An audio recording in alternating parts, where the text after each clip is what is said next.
Welcome to the Top Dog Mindset Podcast, where we unlock the secrets of running a successful dog training business. I'm your host, Kevin, joined by my co-host, Angel. Together, we bring you expert insights, inspiring stories, and practical tips. Whether you're a seasoned pro or just starting out, we're here to provide you with the necessary information to build a thriving dog training company. So relax, join us with a cup of coffee as we explore the Top Dog Mindset Podcast.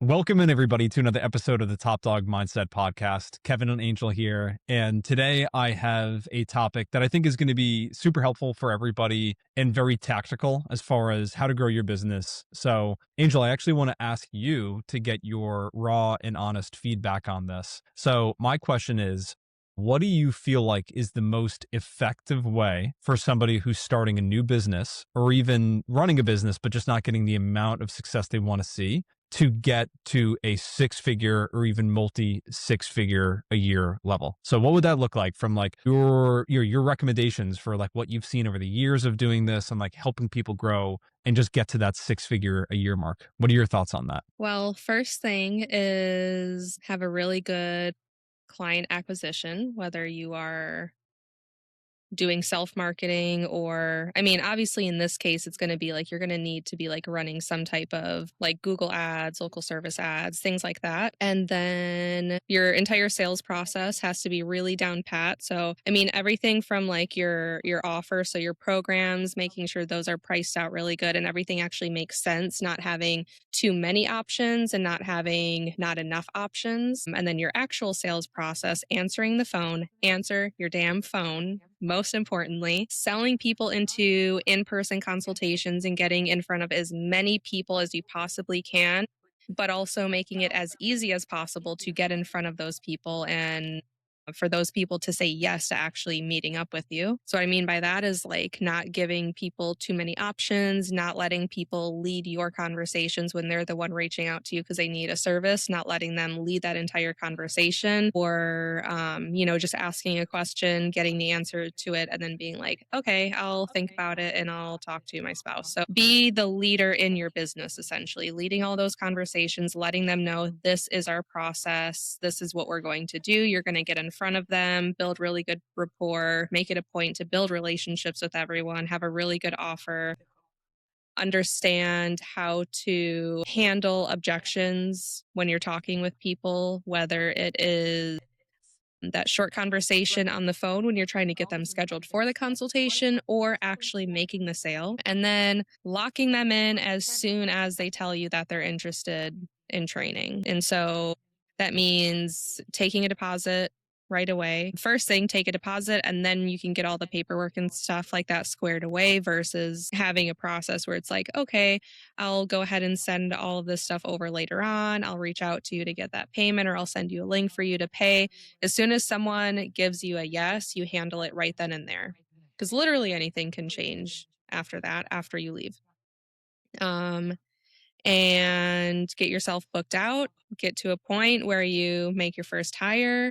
And so that way you have a little less of the, admin stuff that you're having to take on as far as like answering phones or, maybe client updates, handling paperwork and stuff like that, and making hires so you can continue scaling your business. Well said. Yeah, I think the only other thing I would add in there is, getting very specific and more granular here would be selling high ticket programs as well, right? Not focusing on selling $50 or even $100 lessons. Individual lessons, we're not really a fan of selling those unless that's like strategically done and you're charging a lot of more money for that individual hour.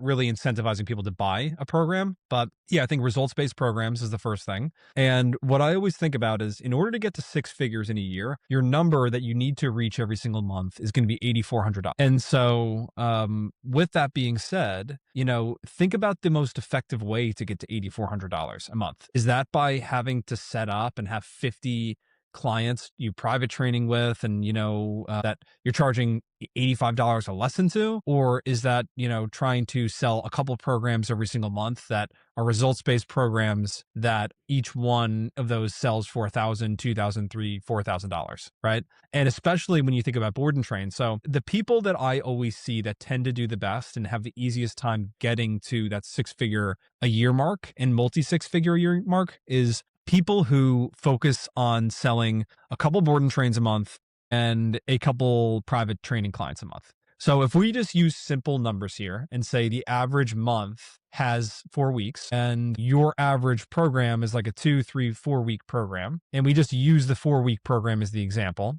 And, the industry standard that we found is 4 board and trains, $1,000 a week is not unreasonable. That's actually usually what people are selling them for. So if you can take on 2 4-week programs in a month, you're effectively there, So you need to focus on selling 2 to 3 people in a month. And that could be 2 board and trains, 1 private training program. That's like $1,000, $2,000, maybe the intermediate, like $1,500.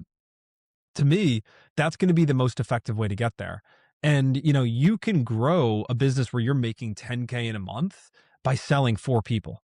And to me, that is so much easier to try and find 4 people to sell in a month at a higher ticket price point than trying to find 20, 30, 40 people in a month. Mm-hmm. It's a really interesting exercise to do. If you're somebody who's selling even $100 lessons currently, a good way to do this is go use ChatGPT or just do it on a calculator on your phone. And just basically what you want to be asking is like, think about what is my goal number I want to get to. So if that number is $8,400 a month, right, to get to your 6-figure dog training business, and you think about this is my average program I'm selling, or this is how much I sell a lesson for, right?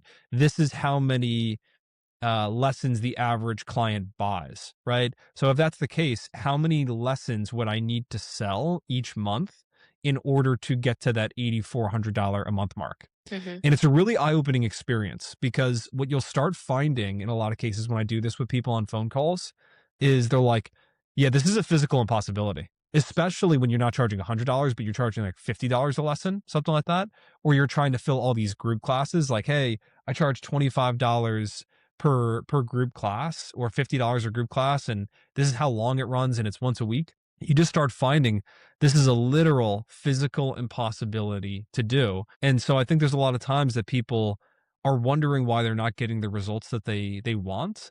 When you reverse engineer it, you're like, oh, because I've actually made it an impossible math equation to solve. And so I really think that like so much of what this comes down to is picking your end goal number, reverse engineering that, and then figuring out like, what is the most effective way for me to get there? Because, I know there's a lot of complications that comes along with having dogs in your home, 24/7, but we actually have a lot of clients now that are having success by sending the dogs home on the weekends. And so that's another way you can do that and, buy back some or get back some of your time. And, yeah, I just think like if you can take on 2 board and trains a month, 1 or 2 private training clients, and you have a good client acquisition system, as you said, and you can spend the rest of your time focusing on setting consultations and making sales to keep the next month's booked out, you're going to find ways to be able to get yourself not only to 10K a month or $8,400, but 15, 20K a month. And so a lot of times I think people will say things like, oh, I don't have time to answer my phone, or I don't have time to go do consultations because, I have these private lessons. It's like, or these clients that I'm working with, it's like, you may have already put yourself in an impossible position because you're not trying to find the right types of clients, and you're not trying to find the high ticket clients. And you're so busy fulfilling the work by selling these individual sessions for, 100, 80, 100, even $150, that it's like, yeah, of course you don't have time because you're not using your time wisely and you're not charging correctly for your time. So that to me would be my number one piece of advice, is like charge accordingly and figure out what is the most effective way to help get yourself to your end goal. Yeah, absolutely. And I think it's so easy for people to like get tied up in the thought of like, oh, it's so much easier to just sell like one-off lessons, or it's so much easier to sell this, especially when people have like, I don't want to say a limited number of programs, but when there's like a large gap, talking about like board and trains in specific, when there's a large gap between like the duration of the programs, for example, like a 2-week board and train for even like 1,800, and then they've got a 5 or 6 week off leash program for like 5,000. Like that's such a huge gap. In the grand scheme of things, like, is that 5 to 6 week board and train so much more valuable? Yeah, yes, because like you're getting so much more out of it. You're getting a much higher level of obedience and off leash reliability and all that kind of stuff. But like, to the consumer, all they can see is like, oh, they're both board and trains, but this one's $1,800 or this one's $2,000. And so you're going to find yourself always selling that one. And then going back to what I was saying before, like selling one-off lessons or just having your lessons priced out like super cheap, it can feel good going into those consultations and having everyone say yes. But then, yeah, like a couple weeks later, even a few months down the road, then you're like, okay, I'm struggling. Like I'm incredibly busy with all of these people, but like there's no money coming in.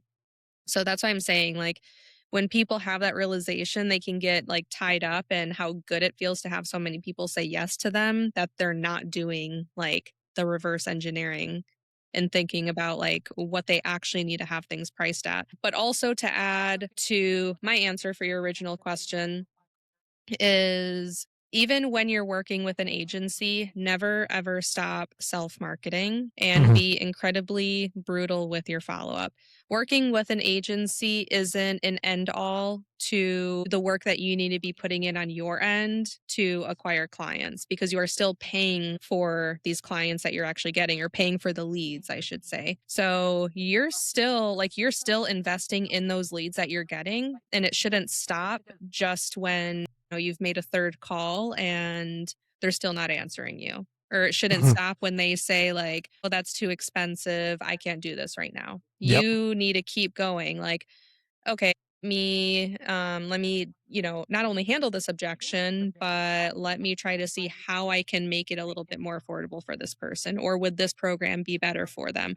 Or are they someone that I need to put into like a longer term nurturing campaign or something like that? Or well, these people reached out to me because they needed help and now they're not answering. Okay, they must not be serious. Like, no, life happens. It happens to us all. And again, you are investing your time and money into acquiring these leads. And so I think you owe it to yourself, not only the person who needs your service and called you because they want it, but you owe it to yourself to keep going with these people. I always tell our clients when someone is onboarding with us, I'm like, remember, at the end of the day, you are paying for these leads. Do not stop until either someone signs up or they straight up tell you, no, I do not want to work with you. That's right. Yeah. Yeah. And until you have, I mean, most people do not have a sales background. And so that seems very foreign to them. Like, I just got to leave them alone. I don't want to annoy them. But that really is the difference. And what I always think about is like, most times you're not going to be annoying people. And if somebody's annoyed by you following up with them even 10 times, just never lose sight of the fact that they've reached out to you. Like, it's not wrong to reach out to somebody and keep following up with them. They reached out to you. They asked for your help. You're just being persistent and trying to get them the help that they originally asked for, you know?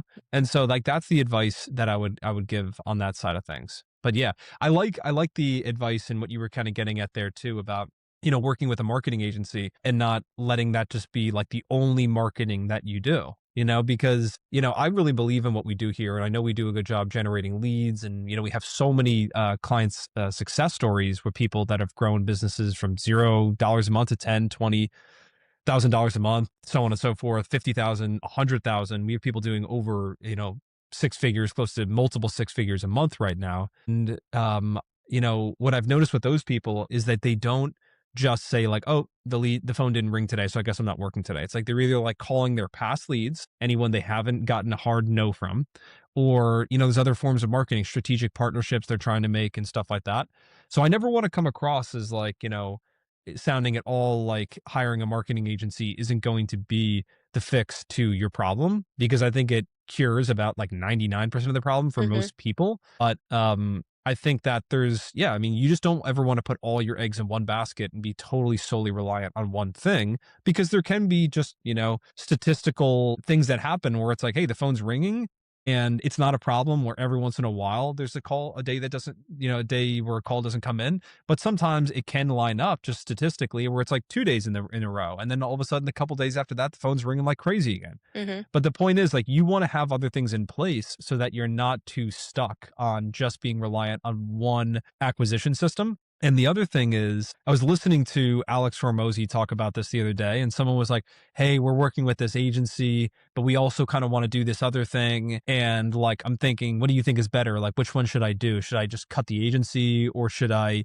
do this? What do you think is gonna be a better strategy? He's like, "Is the agency bringing you an ROI?" He's like, "Yeah, it's really good." He's like, "So just do both. Why would you possibly stop something that's not working?" Mm-hmm. And to me, I think that a lot of times, for myself included, like it can start feeling like in your business, it's an either or, not an and. And you should Yeah. be looking at like, I do this and this and this.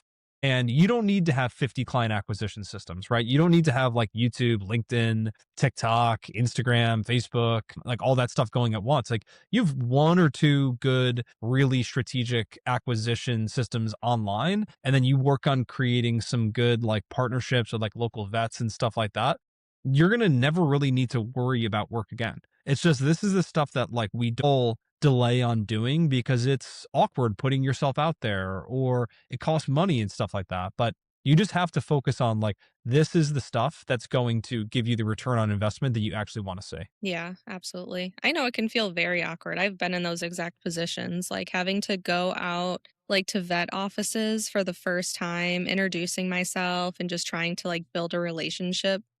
Or just like, I know I've talked about this before in previous episodes, I think, of like going out into like, let's say Lowe's or Home Depot, specifically with a dog just to talk to people and Mhm. hope that everyone that I start a conversation up with has a dog. And a lot of the time they do. So yeah, it's awkward. Not my personality, but you just do what has to be done. Yeah, that's the thing. It's like what I always think about in business is like it's not about what I want to do, it's just about what the business requires of me. And that's like the ultimate form of accountability that I really struggled with. And I think, when I was younger in my like early 20s and I was like trying to figure out what I wanted to do, it was very easy to be like, well, I don't want to do that. I don't want to have to deal with that uncomfortability of just calling up some random person and, having to deal with the potential horrifying reaction that I get from them. But at the end of the day, it almost comes down to what choice do you have? It's not about like what I want to do in regards to this business and how I want to run it. It's about what works. And Hmm. you can always try and find better ways to make it work, of course, And if you find a really good thing that requires very little effort from you and has a great return on investment in time, fantastic. You struck gold. But if it doesn't work, what you're doing, you're sending out a one-page document that has all your prices on it, or you're making an offer to somebody on after 2 minutes on a phone call with them and no one's buying. It's like, okay, well, you need to change something. You can't Yep. just keep doing the same thing. It's the age old quote of, I believe it's attributed to Albert Einstein, right? Which is, the definition of insanity is doing the same thing over and over and expecting a different result. Yeah. Can't do that, Yeah, you know? exactly. But a lot of us are just like so emotional when it comes to running our businesses, myself included. There's certain things that I look back on as big mistakes that I've made, either trying to save money or because I just didn't want to put myself out of my comfort zone, that I've now kind of gone on to realize like, yeah, there was no other way around that. You just Hmm. needed to go through it and do the thing that you were resisting doing. So, there's a great quote that I always think about, which is everything that you ever want in life is just directly on the other side of the things that you are resisting doing right now or procrastinating on doing right now.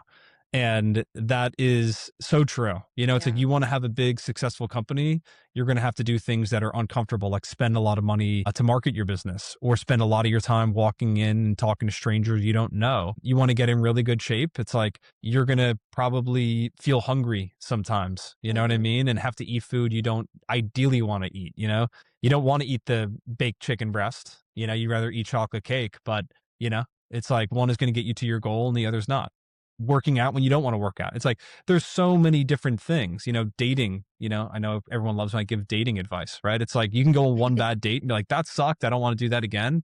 Or you can get back up on the horse and be like, yeah, that was a horrible date, but I'm not going to let that like ruin dating for me, you know? Yeah, exactly. So, with that being said, we're going to wrap things up here. But I felt like this was a great topic because it's super tactical, just as far as like how to get to that number that I think most trainers are looking to get to. And so, yeah, I mean, if you guys know anybody that you think would benefit from this, do us a favor, share this with a friend, invite people into our group. We're always posting content like this. And yeah, I just appreciate all the support. And we will see you guys all very soon in the next one.